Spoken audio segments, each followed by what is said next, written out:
House Republican Study Caucus just released their budget for fiscal year 25, and it does entail zeroing out the budget of the National Labor Relations Board. But this is supposedly the pro-worker party now. Are you on? Which side are you on? Let's do this really quick story about the NLRB before we talk to our friends from Fragile Juggernaut. So there's a new publication by Matt Bruenig. I'm a fan of Matt Bruenig. Some people don't like him. They think he's, kind of abrasive and not very nice. And I think that's true, but also he does very good work, I think. I think he does good work. I think he's very smart, and I think he has interesting things to say. So his new publication is NLRB Edge. NLRB Edge. You can follow it nlrbedge.com. And what he's doing is he's basically taking NLRB cases and he's he's kind of doing a similar thing that we do around union elections and things like this, and he's doing it for NLRB decisions around other things like the rulemaking and stuff like that. And so he's doing that. There's already been some really interesting cases that he's talked about just since he started this, and one I wanted to share with you was United Parcel Service 370. United Parcel Service 372 NLRB number 158. That is the published board decision. And so the background facts here are that a UPS worker participated in a vote no campaign to reject parts of the CBA that UPS and the Teamsters were trying to get ratified by their members. The UPS fired the worker, and this is coming from Matt Bruenig, the UPS fired the worker nominally for job performance reasons. The discharge was grieved and taken to a UPS Teamsters grievance panel, which upheld the discharge. So the grievance panel's like, yea, verily, this was a justified discharge. You are still discharged. But in this case, the board determined that it would not defer to the decision of the grievance panel because the proceedings were not, quote, fair and regular, as required by the Spielberg post-arbitral deferral standard. Specifically, it found that the grievance panel had conflicts of interest in that every member of the panel, including the Teamsters members, had been involved in negotiating the CBA and wanted it to be ratified. After refusing to defer to the grievance panel's decisions, the board found that UPS had actually fired the worker for his participation in the Vote No campaign, not for job performance reasons, and ordered reinstatement and back pay.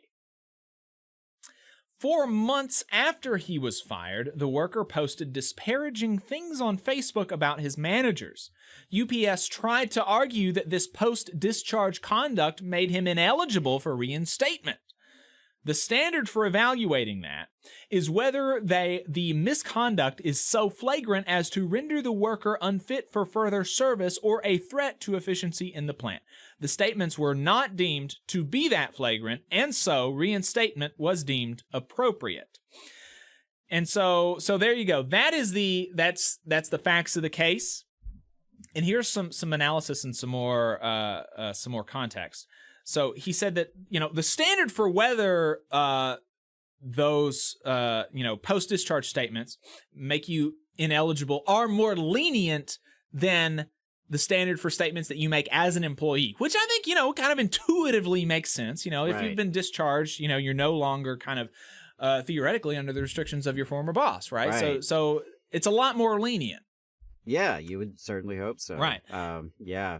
I would imagine someone who gets fired has lots of thoughts to share about their supervisor. And he says, just to kind of elaborate and put it in print, the rationale for this is that employers who break the law should not be able to escape the consequences just because the victims of their illegal actions have, quote, natural human reactions to unlawful acts.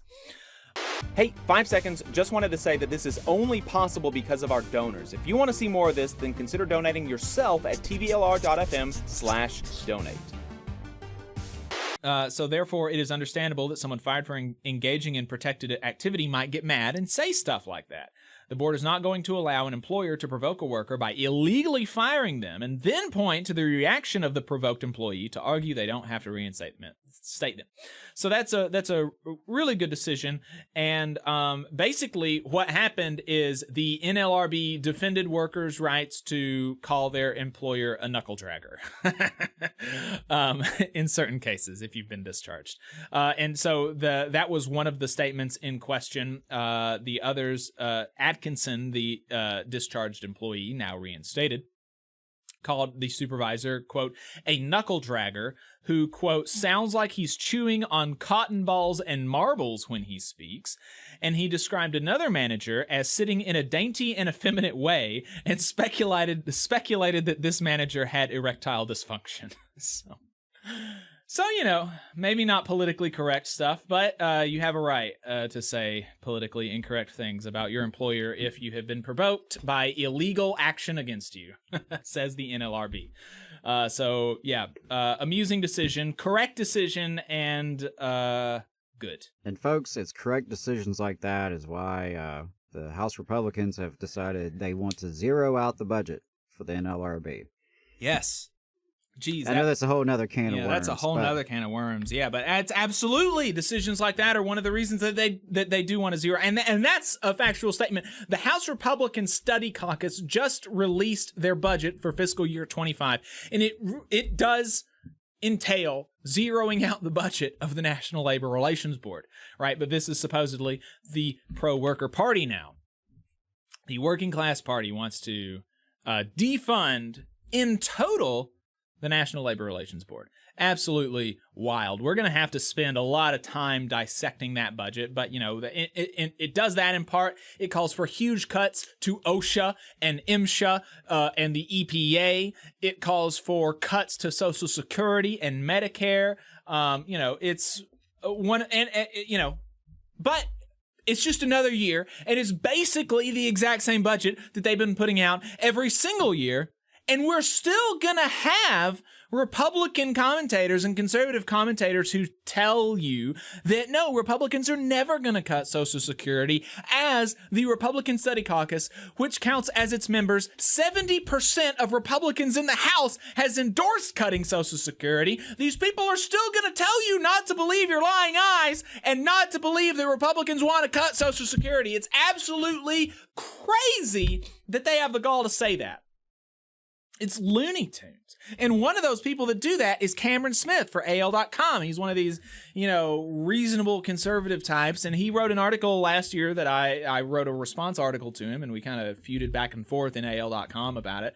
But, you know, his assertion was like, oh, Republicans are never going to do this. Republicans don't want to do this. And so in my article, I was like, well, here's all the places that Republicans are saying they're going to do this.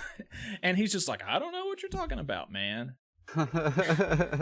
It's crazy. It's wild that folks just have the, you know, I mean, just have the cojones to just, you know, just respond to facts that are undeniable and obviously true and say, you know,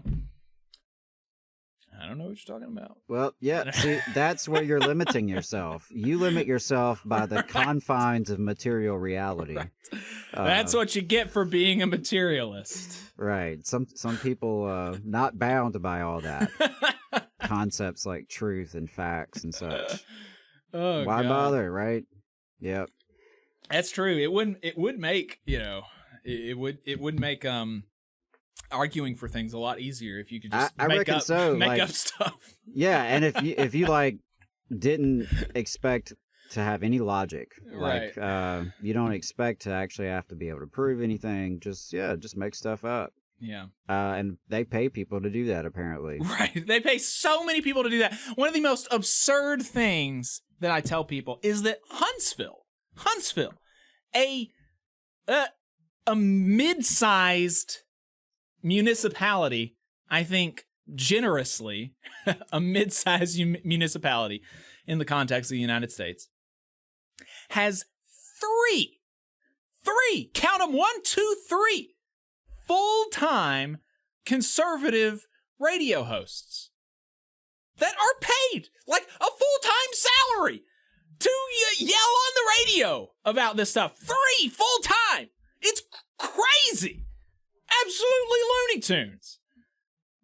And that doesn't even count the people that are responsible for like conservative stuff statewide, like Cameron Smith and AL.com. Or 1819 News Now or Yellowhammer News. I mean, it's wild how much money is pumped into people. And they don't even feel like the need to be like persuasive. Like they don't feel any kind of responsibility. It's bonkers. But nevertheless, That's what we get for having morals, damn it. that's right. You just saw a clip from the Valley Labor Report. We are live every Saturday morning from 9:30 a.m. till 12:30 p.m. And we pride ourselves on keeping all of our content free to everybody so that we can talk to as many working folks as possible. If you support the work that we're doing, you think that it's important, you think that it's good, then consider making a monthly contribution to the project, and you can do that on our website, tvlr.fm.